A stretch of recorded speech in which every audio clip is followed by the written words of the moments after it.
Listo. Empezamos con la clase entonces. A ver, como les mencioné, hoy vamos a trabajar lo que es la extrapolación. ¿Qué es la extrapolación, chicos? Bueno, la podemos definir como una lectura metatextual. Repito, la podemos definir como una lectura metatextual, es decir, como una lectura que va a ir más allá, ¿no? Va a ir más allá de lo escrito, va a ir más allá de lo dicho en el texto, ¿no? Esta lectura metatextual supone entonces que el alumno realice procesos de inferencia. La extrapolación es una inferencia. Y aquí apelo a tu memoria. Díganme por favor, la inferencia. ¿Qué es la inferencia, chicos? ¿Qué es la inferencia?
Una inferencia es deducir. Una inferencia es un razonamiento por el cual tú logras encontrar una idea implícita, ¿no? Tú logras encontrar una idea implícita, ¿ok?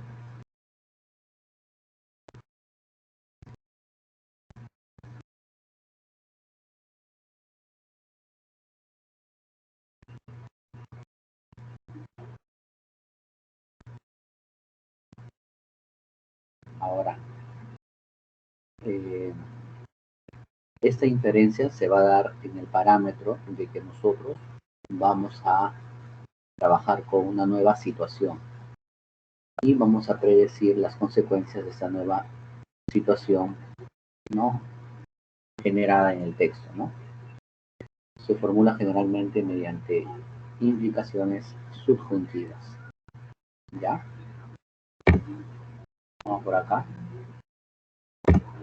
Un ejemplo. Vamos a hacer un ejemplo. Ustedes habrán escuchado del gran filósofo Platón. Pues bueno, Platón era un connotado discípulo de Sócrates.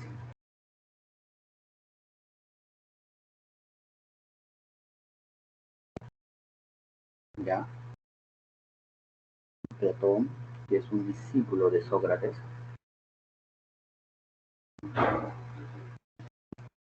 fundó una casa de estudios,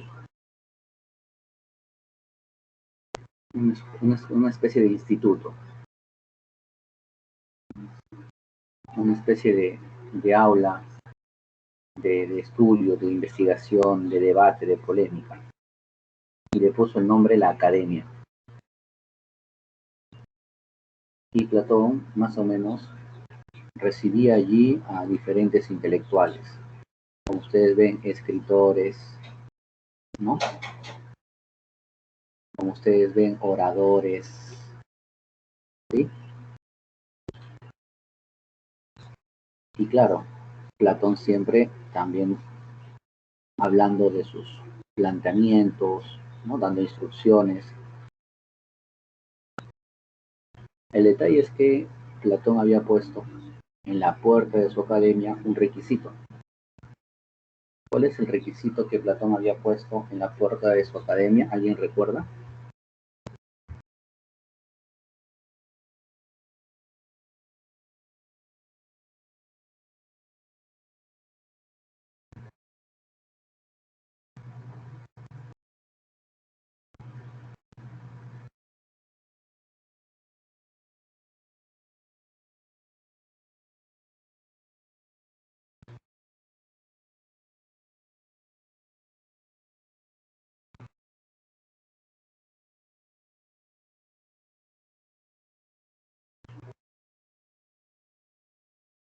Claro, no entre aquí quien no sepa geometría, ¿no? Eso había puesto en la puerta de su academia.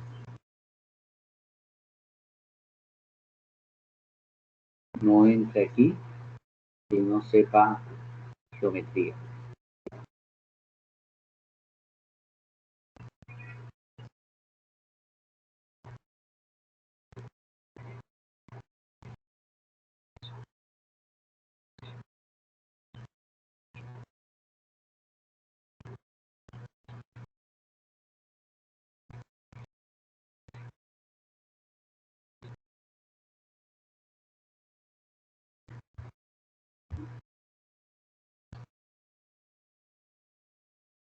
Entonces, eso nos habla claramente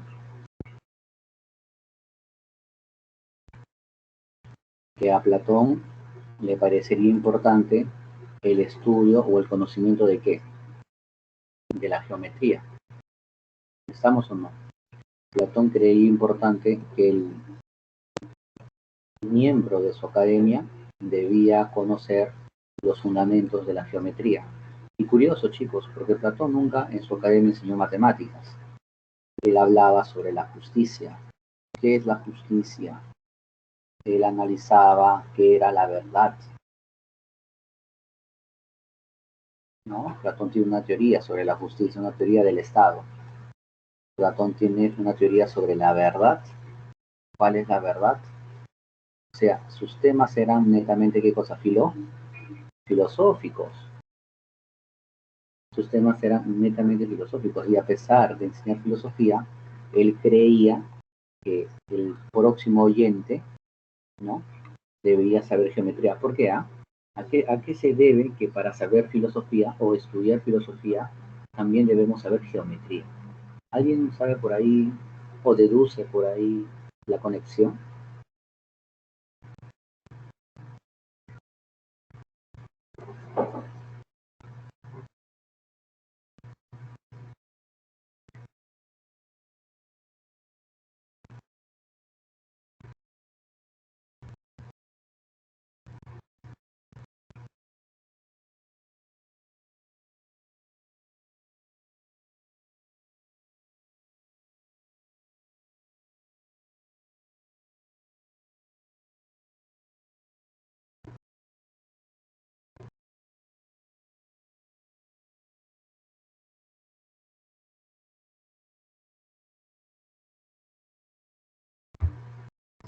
Muy bien, Gonzalo. Cuando uno tiene un problema de geometría, y ustedes que son parte del ciclo uni avanzado, ¿es verdad o no que en geometría y también en otras matemáticas es necesario que el estudiante realice razonamientos? Por ejemplo, si a ti te dan un ejercicio de triángulos, es probable que en más de una oportunidad el alumno deba razonar líneas imaginarias, deba realizar proyecciones. Tal vez tiene un triángulo al cual con las proyecciones puede formarlo en un triángulo rectángulo y así puede hallar rápidamente el valor de un ángulo. ¿O me equivoco?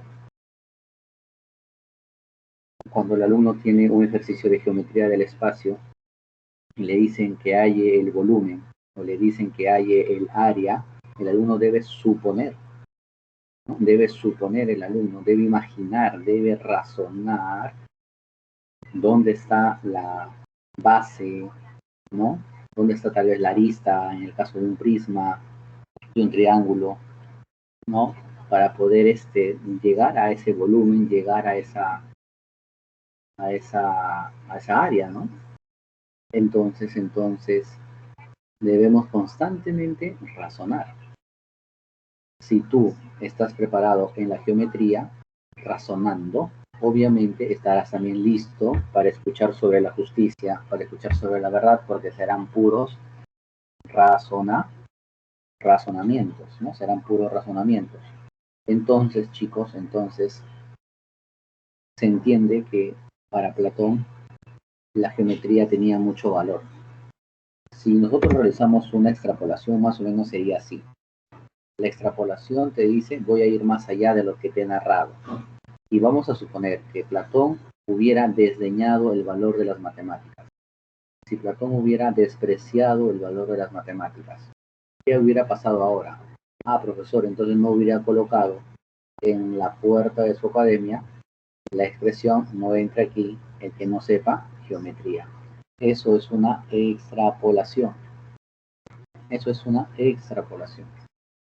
Vamos, la extrapolación es cambiar un poco la hilación del relato.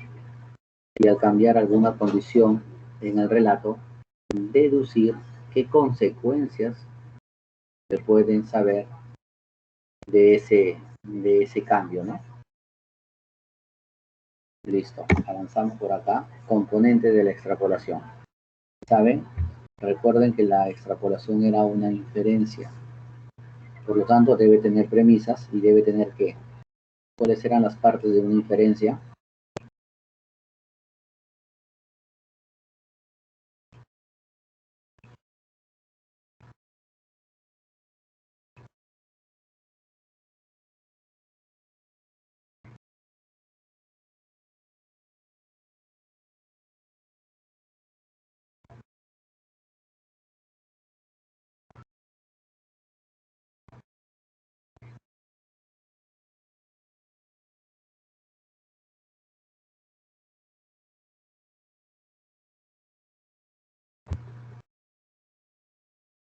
¿Cuáles eran las partes de la inferencia, chicos? La inferencia tenía siempre una premisa.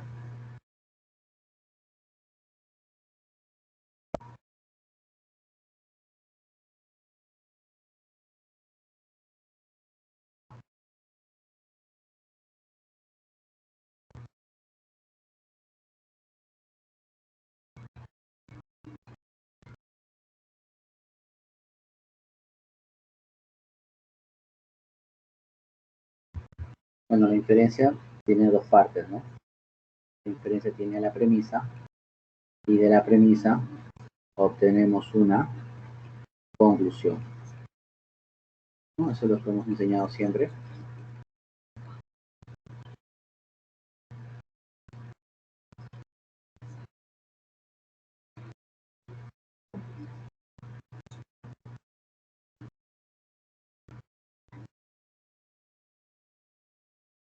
Así. Ahora, en la extrapolación, señores, al ser también una inferencia, también habrá premisas, también habrá conclusión. Pero exactamente en la inferencia existen dos premisas. Ya existen dos premisas. La premisa 1, chicos, se va a encontrar en el texto. Ya, te advierto eso. La premisa 1 siempre está en el texto, dentro del discurso.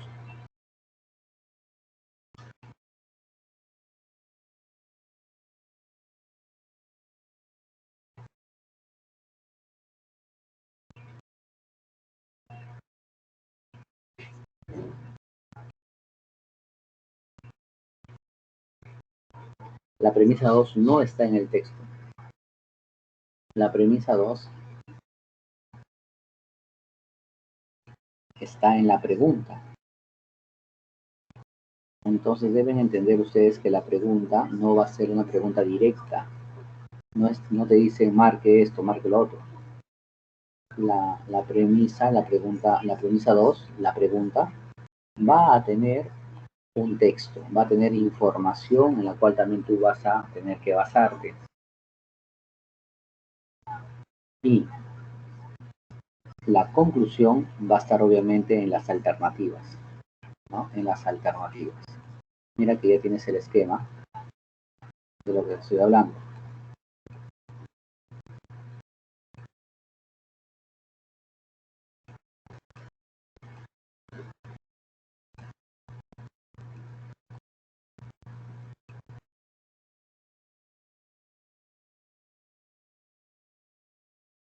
En las alternativas. Listo.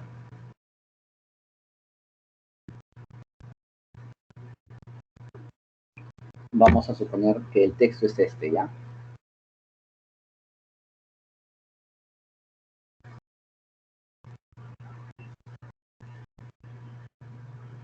Vamos a suponer que este es el texto.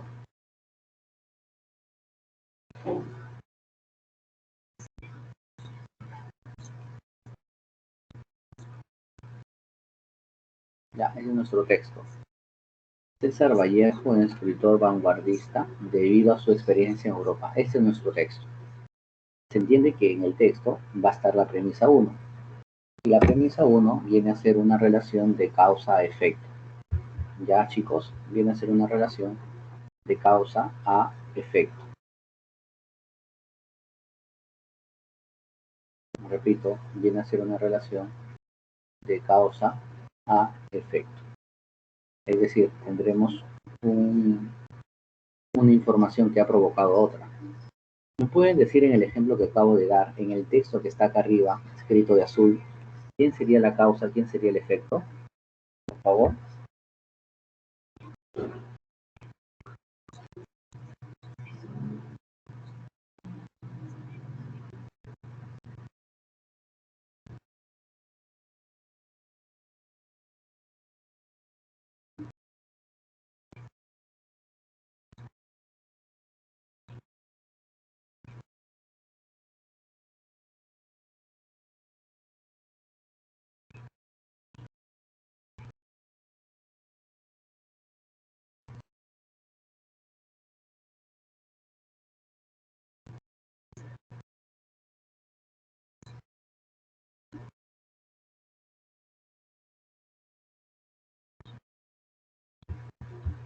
Chicos, en el texto, César Vallejo es un escritor vanguardista debido a su experiencia en Europa.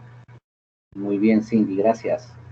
Gracias. Ustedes al participar, chicos, hacen que la clase sea bastante amena. Gracias. Entonces, la causa es que él haya viajado a Europa, que él esté en Europa, ¿no? Voy a subrayarlo de otro color.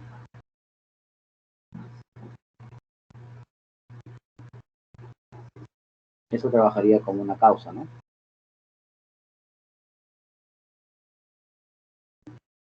Y eso ha provocado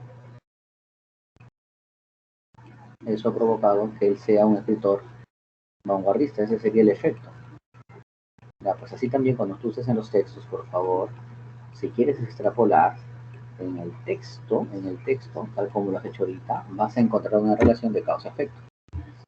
En la premisa 2, como te dije, va a estar en la pregunta, no va a estar en el texto. Y en la pregunta va a estar este formato. Van a decirte, ¿no? En la premisa te van a decir, y caso supuesto, ¿no? Y lo que van a hacer es afirmar o negar la causa y el efecto que tú has descubierto. Repito, pueden afirmar a esta causa o pueden afirmar este efecto en la premisa. Pueden afirmar el efecto o pueden negar el efecto que estaba en la premisa. ¿Ok? Eso es lo que va a ser la pregunta. La pregunta te dice, si negáramos a la causa, entonces, ¿a qué conclusión llegarías? Si afirmáramos la causa, entonces, ¿a qué conclusión llegarías? O pueden hacerlo con la consecuencia, ya con el efecto. Si afirmáramos el efecto, entonces, ¿a qué conclusión llegarías? O si negáramos el efecto, ¿a qué conclusión llegarías? Y eso es sencillo, ¿cierto? Si yo afirmo la causa, la conclusión sería afirmación del efecto. ¿Me escuchan? ¿Me escuchan? John, José, Cindy. Si yo niego la causa, niego en la conclusión el efecto. Si en la premisa 2 yo afirmo el efecto, obviamente en la conclusión debo afirmar la causa. Si yo en la premisa 2 niego el efecto, obviamente en la conclusión debo negar a quién. Si en la pregunta negaron el efecto, en la conclusión, ¿qué vas a hacer? ¿Negar a quién?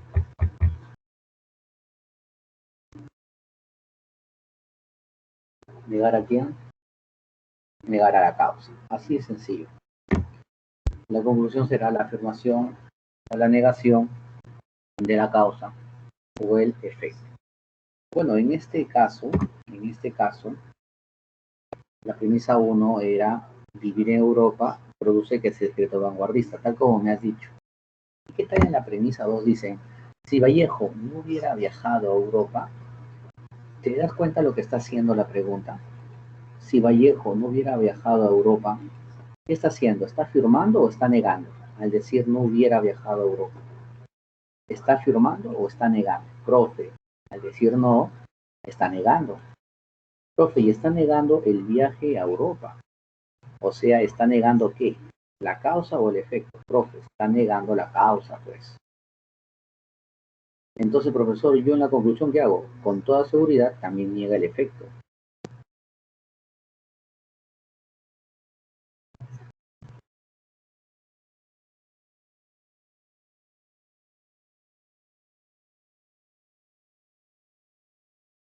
Entonces, ¿qué vas a decir tú en la conclusión? No sería un escritor vanguardista. Niegas el efecto. Niegas el efecto en la conclusión.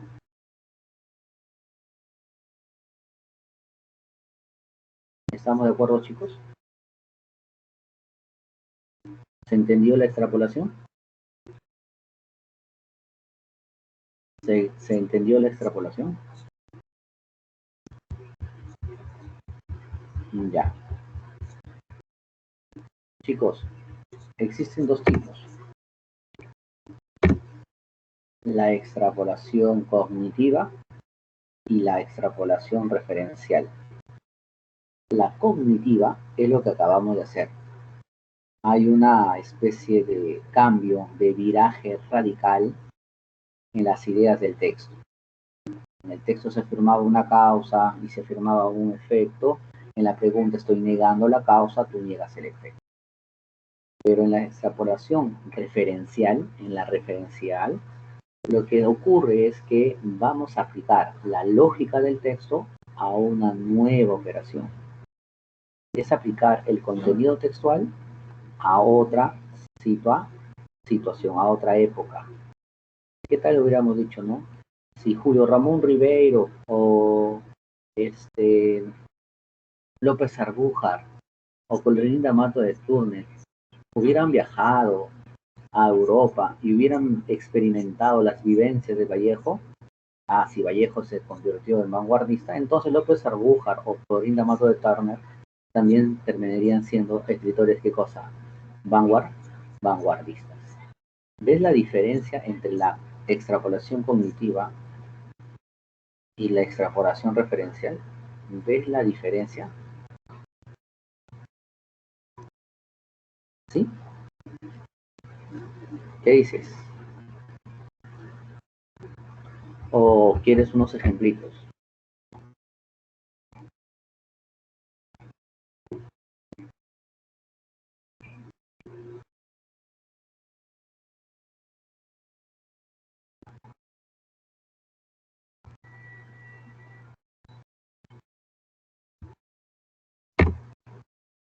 Mira, John, vamos a este primer ejemplito. Mira, John, vamos a este primer ejemplito. Nos dice, en la Patagonia Argentina se ha hallado una nueva especie de dinosaurio, la cual ha sido llamada la Ceratosaurus moyensis y proviene de uno de los principales grupos de dinosaurios llamados los Ortythicia, los lagartos como forma de pájaro, pero no el linaje que llegó a las aves. El herbívoro, de unos 5 o 6 metros de largo, habitaba los deltas de la hoy provincia de Neuquén, Argentina, en la primera parte del Jurásico. Y debajo, párrafo 2, después de habernos dicho del descubrimiento,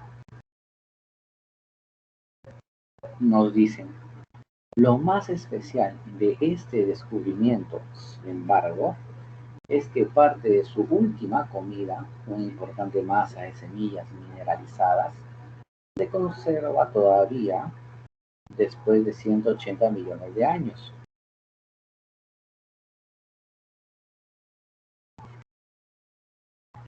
En el espacio donde antes estaba su estómago.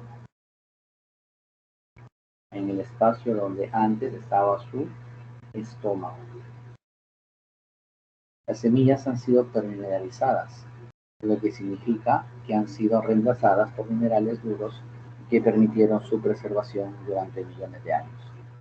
Algunas de las semillas todavía estaban en gran parte completas, lo cual sugiere que el pequeño dinosaurio hambriento las devoró completas.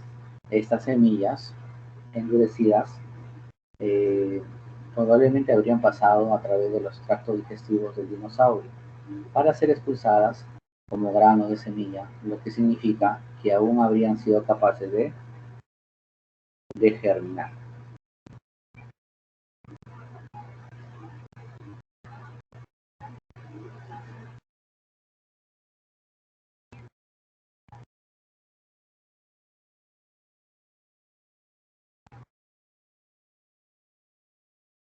Mira, hemos leído el texto y vamos a encontrar básicamente varias informaciones, ¿no? El primer párrafo dice que lo descubrieron, el segundo párrafo nos dice que hay algo especial en este animal, pero de todas las informaciones que son importantes, en esta clase hay que dedicarnos a encontrar relaciones de causa-efecto.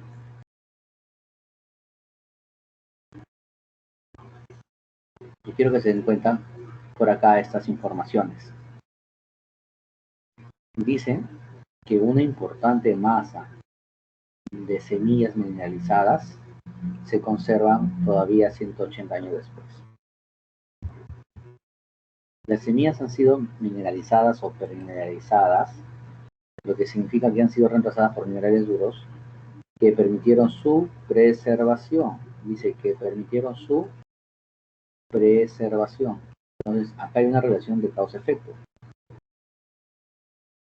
Que estén mineralizadas o permineralizadas provoca que se puedan que preservar. Provoca que se puedan preservar. ¿Te das cuenta o no te das cuenta?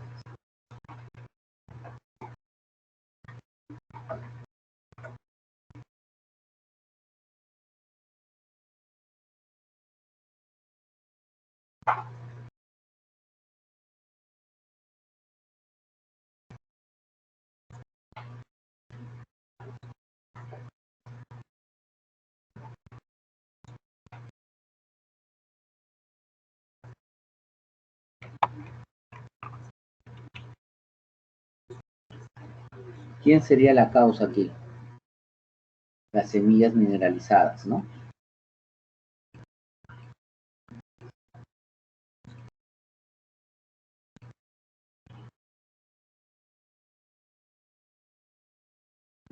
¿Y quién sería el efecto? Que se hayan preservado, conservado. ¿Está bien, chicos? ¿Se entiende ahí la relación de causa-efecto?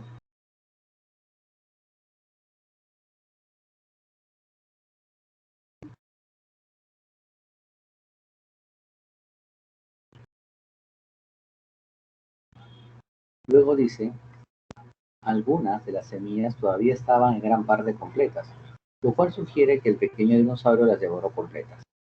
Estas semillas endurecidas probablemente habrían pasado a través de los tractos digestivos para que sean expulsadas con gramos de semilla, lo que significa que habrán sido capaces de germinar, ¿no? Muy bien. Entonces, dice, si el dinosaurio descubierto se hubiera tomado el tiempo para masticar, date cuenta que están hablando de acá, masticar. Algunas de las semillas estaban en parte completas, lo cual sugiere que el pequeño dinosaurio hambriento las devoró completas. O sea, como las devora completas, se pueden mineralizar. Y como se pueden mineralizar, se han preservado. Esta sería otra causa. ¿Estamos o no? Si los hubiera masticado, no hubiera nada que mineralizar, no se hubieran preservado. Como las devoró completas, entonces las puede mineralizar y obviamente se pueden, ¿qué cosa? Preservar. Y acá me dice, si el animal descubierto se hubiese tomado el tiempo para masticar, entonces no las hubiera mineralizado y no las hubiera conservado. ¿La clave cuál sería?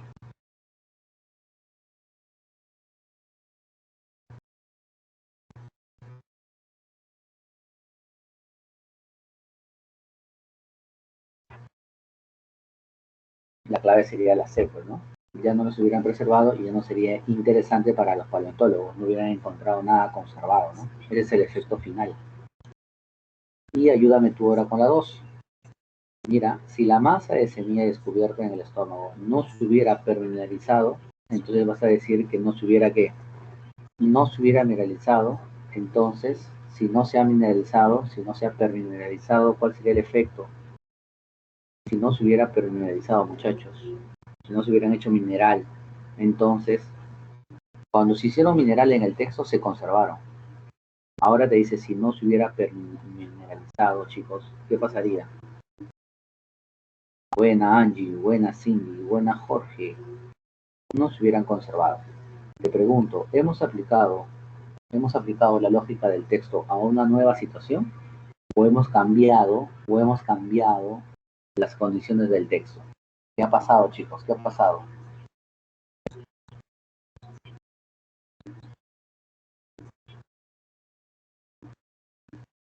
Dime, saca tu cuenta. ¿Hemos aplicado la lógica del texto a otra situación o hemos cambiado las condiciones del texto? ¿Qué ha habido? ¿Aplicación a una nueva situación o cambio? ¿Qué ha ocurrido? ¿Qué ha habido en el texto, chicos?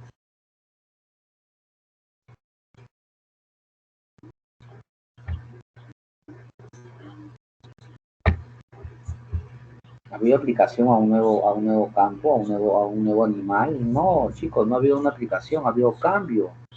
Lo que ha habido aquí es un cambio. El texto dice que se mineralizaron y se conservaron. La pregunta te dice que no se ha permineralizado y obviamente tú concluyes no se hubiera conservado. Lo que ha pasado en el texto ha habido un cambio. Y a esto se le llama, cuando hay cambios se le llama extrapolación cognitiva. Porque lo que hago es un viraje radical. ¿Sí? Avanzamos.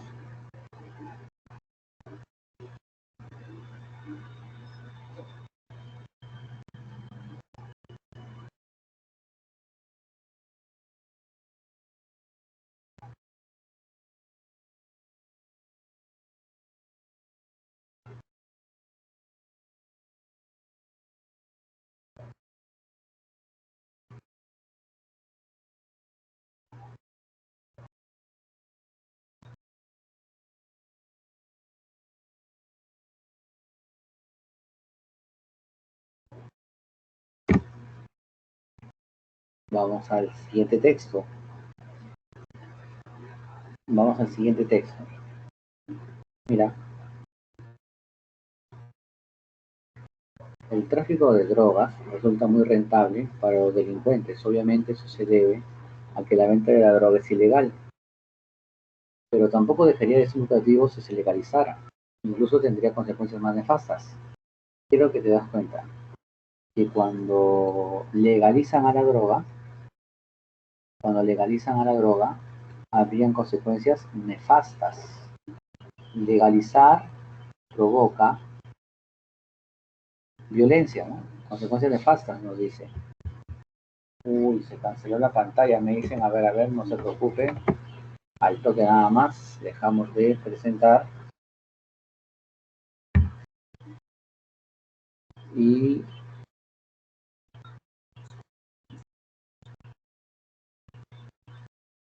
volvemos a presentar.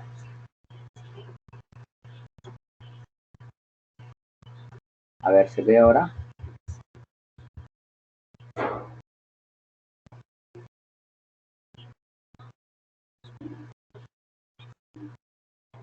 Ya, listo. estábamos hablando que el tema es el tráfico de drogas. Y estábamos hablando que dice que resulta muy rentable para los delincuentes. Obviamente esto se debe a que la venta es ilegal, pero tampoco dejaría de ser lucrativa si se legalizara.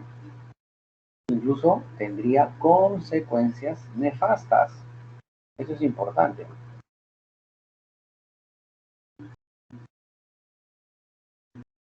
Esto es importante.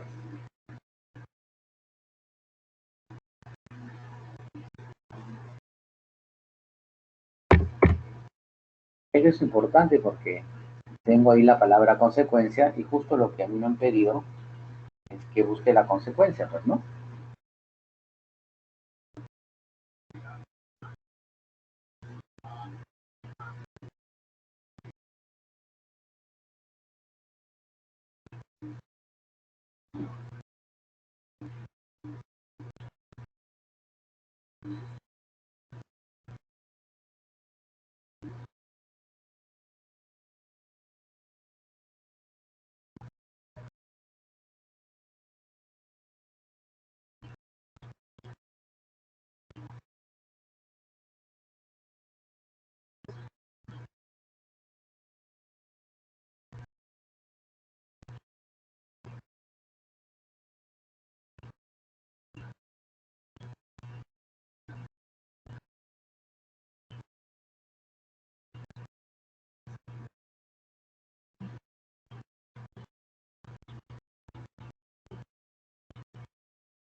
Entonces dice después, los narcotraficantes asesinarían a familias. Me está explicando las consecuencias nefastas.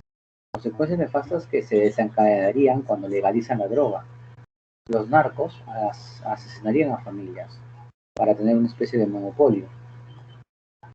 Ellos mantendrían sus actividades ilegales en lo que les conviene, pero se beneficiarían de la parte legal, como el no ser interceptados en la venta al menudeo. Con lo cual, el objetivo de la legalización, que es disminución de violencia, no se daría. Por el contrario, con la legalización, los narcotraficantes tendrían mejores condiciones para desarrollar sus actividades, generar mayores utilidades y por ende aumentar su poder. Entonces en el texto vemos, ¿no? En el texto vemos cómo hay una relación de causa-efecto entre la legalización de la droga y el aumento de violencia.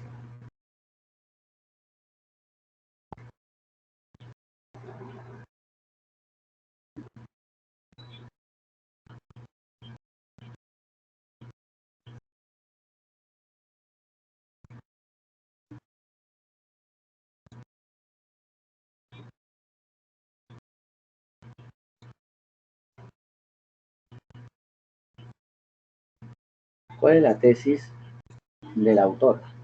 La tesis del autor sería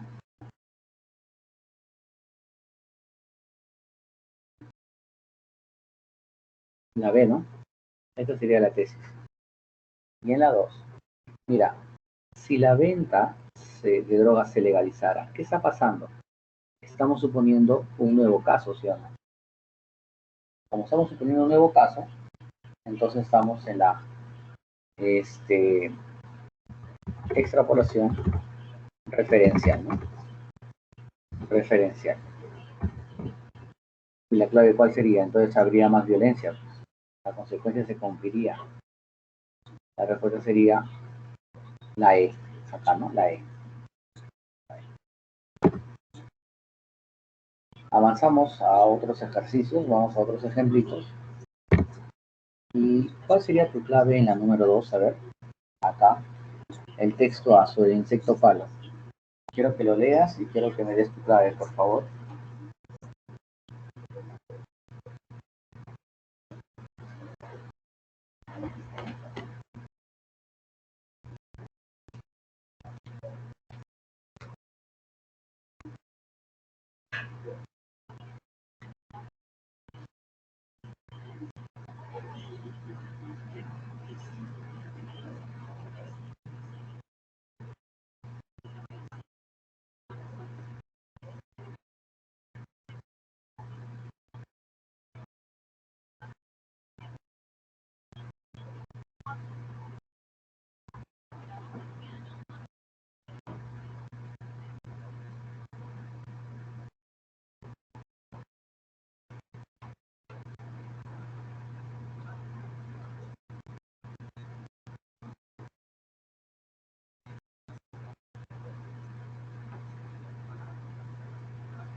Muy bien, Hans.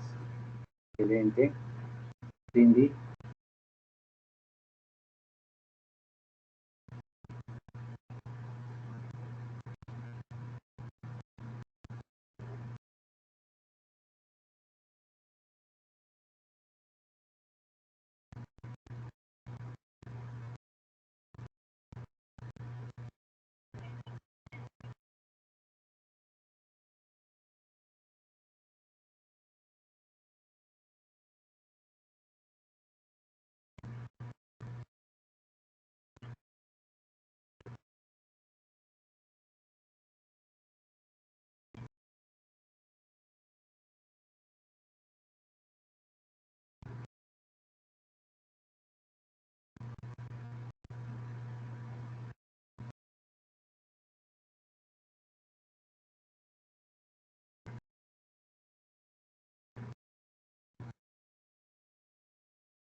Bien, en el texto hay una relación de causa-efecto. ¿Cuál es? Como este insecto palo se ha redescubierto lleva el apelativo, ¿no?, de ser el más raro del mundo. Al ser redescubierto incluso en un hábitat que no le corresponde, ¿no? En un hábitat distinto. Entonces, la pregunta es, si se redescubrieran otros insectos como el del palo, entonces también serían insectos raros. Y el insecto palo ya no sería el más raro, porque habrían otros como él. Entonces la clave sería aquí la C. Muy bien. Continuemos. Y por favor, ¿cuál sería la clave ahora de esta pregunta 2?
Bien, en el texto, en una zona, hablan de que el virus del VIH se estaba expandiendo, ¿sí? Se manifestó la epidemia, o sea, muchos contagios. Y en el 85 se había contabilizado casos en todos los continentes. Entonces, esto genera que se creen diversos organismos. Como se reproduce, crean diversos organismos para tratar de contener. La pregunta es clara. La pregunta clara dice, si se hubiera descubierto una cura antes del 87, porque crearon los organismos en el 87, entonces si antes del 87 hubieran creado una cura, ya no hubiera más expansión y ya no habría la necesidad de crear estos organismos. La clave sería la C, ¿no? Así es. Muy bien, chicos, están extrapolando bien. A ver, tenemos otra pregunta. ¿Cuál sería la clave aquí? ¿Cuál sería la clave?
Bien, la pregunta 2 nos dice, si la temperatura en la superficie de estos planetas descubiertos fuera superior a los 100 grados, posiblemente, ¿a qué conclusión llegarías?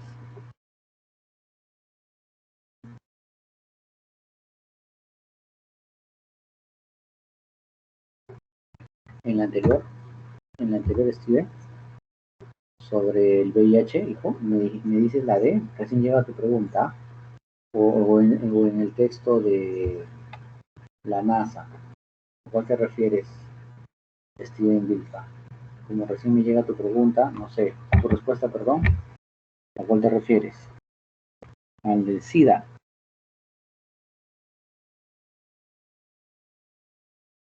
Uy, ¿y de dónde sacaste el nombre, Steven? ¿De dónde sacaste el nombre Luke Montagnier? Acá dice, ¿no? En el 83 descubre el agente causante, pero no me dice que haya descubierto la cura. ¿Por qué puedo pensar yo que hubiera descubierto la cura contra el SIDA? ¿Por qué él? ¿Por qué no otra persona? O sea, ¿en qué nos basamos para decir que él sería el que descubre la cura? Tenemos esa certeza de que porque descubrió el agente causante, también hubiera descubierto la cura, o solo es una posibilidad de Steven.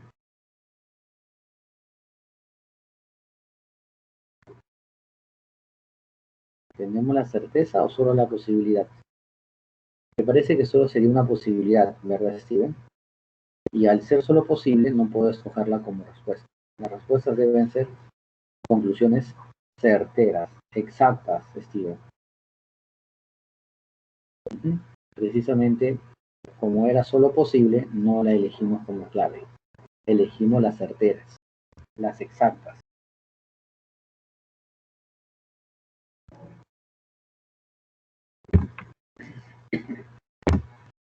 Ya, y aquí, a ver, en la 2 como les estaba diciendo, que marcamos.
Ya, a ver, acá nos dice que hallaron alrededor de una pequeña estrella un fascinante sistema de 7 planetas del tamaño de la Tierra, que representan el terreno más prometedor hasta la fecha para analizar la vida más allá del sistema solar.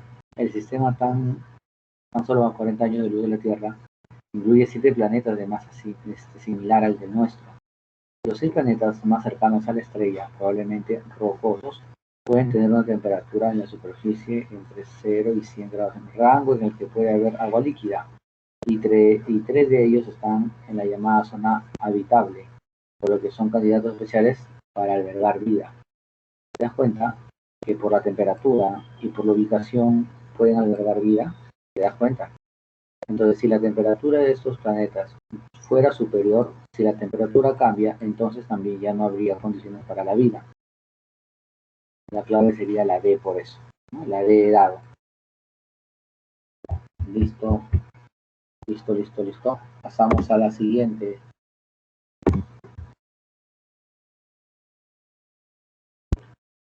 Vamos a pasar a este texto, chicos. A ver. Dice, el árbitro es arbitrario por definición.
Ya, a ver, el árbitro es arbitrario por definición.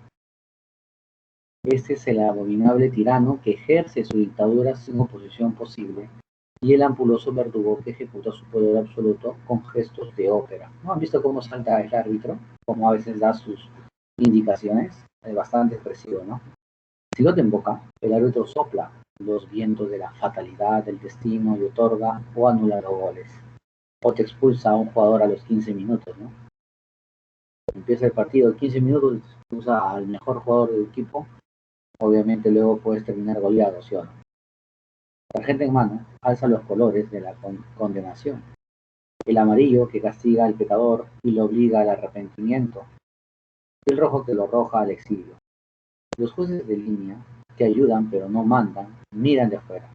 Solo el árbitro entra al campo de juego y con toda razón se persigna al entrar.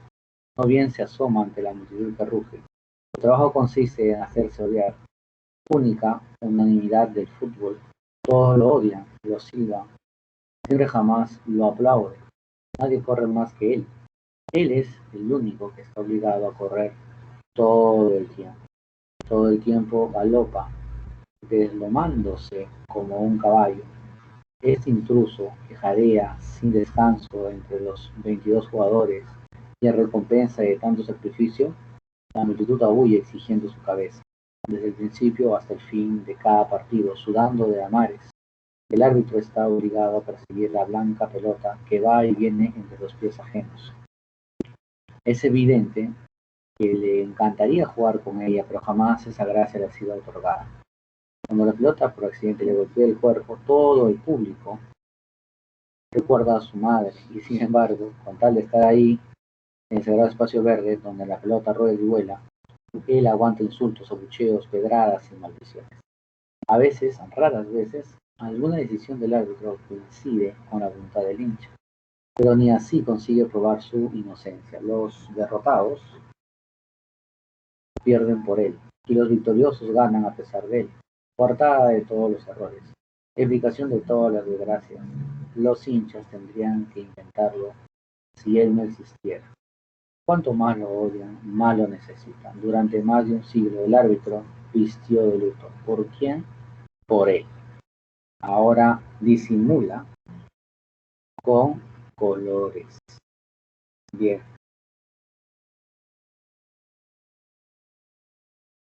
muy bien.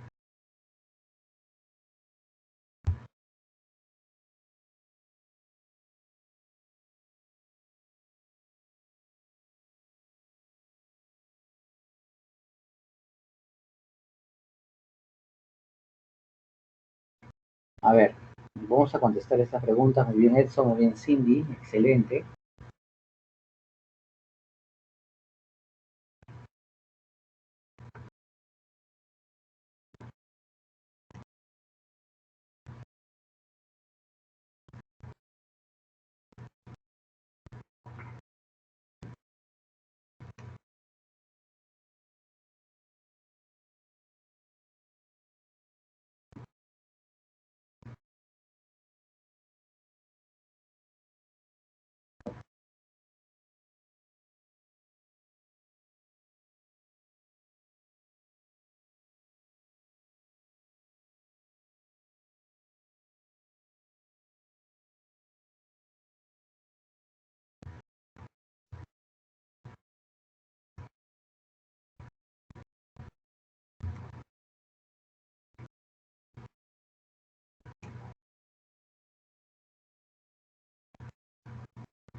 Muy bien.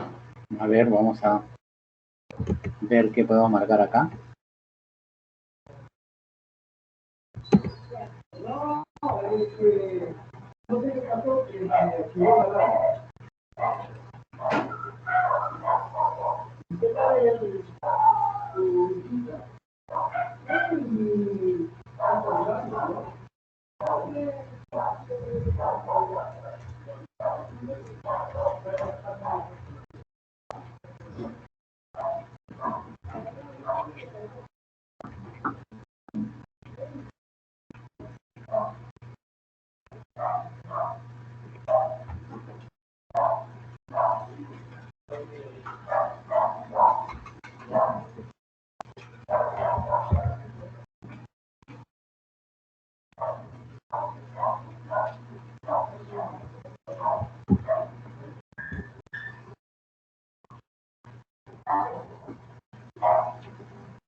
Bien, el vocablo inocencia se entiende mejor como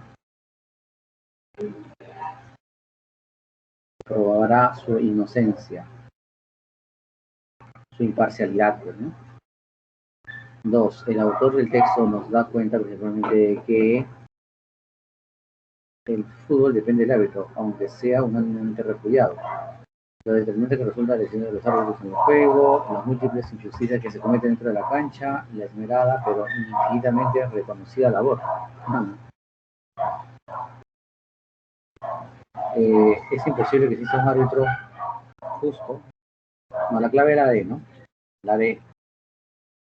Y la 3 respecto al árbitro, es divergente o contrario señalar que es falso. Señalar que su buen desempeño es obviado por la parcialidad de los aficionados, verdadero. Su actitud arbitraria durante el partido le vale muchas críticas, verdadero. Es percibido como por un ser falible y despreciable, verdadero.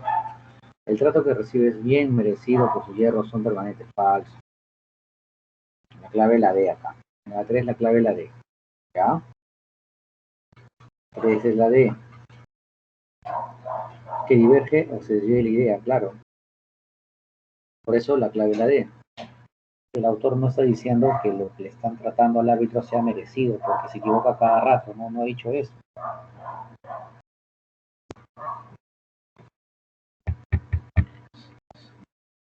Bien, avanzamos a las preguntas 4 y 5 ahora. 4 y 5, chicos.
Muy bien, terminamos con estas dos preguntas para que pasen a su evaluación.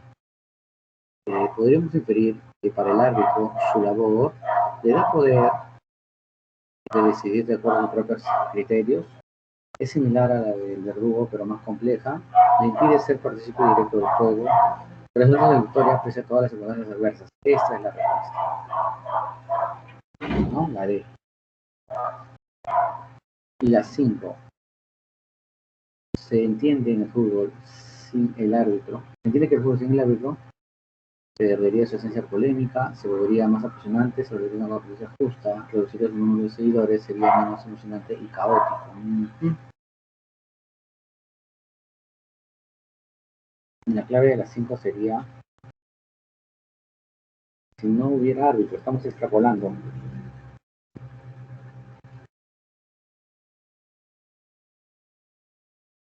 La E sería menos emocionante y caótico. O sea, con el árbitro todo es caótico.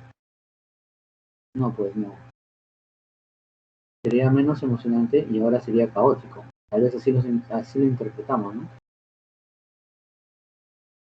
Claro. Muy bien, la clave sería la E, ¿no? Excelente. Ya. Bien, jóvenes. Nos vemos la próxima clase. Pueden pasar a su examen diario, por favor. Ya, pasen a su examen diario. Gracias por su atención. Pasen a su evaluación diaria.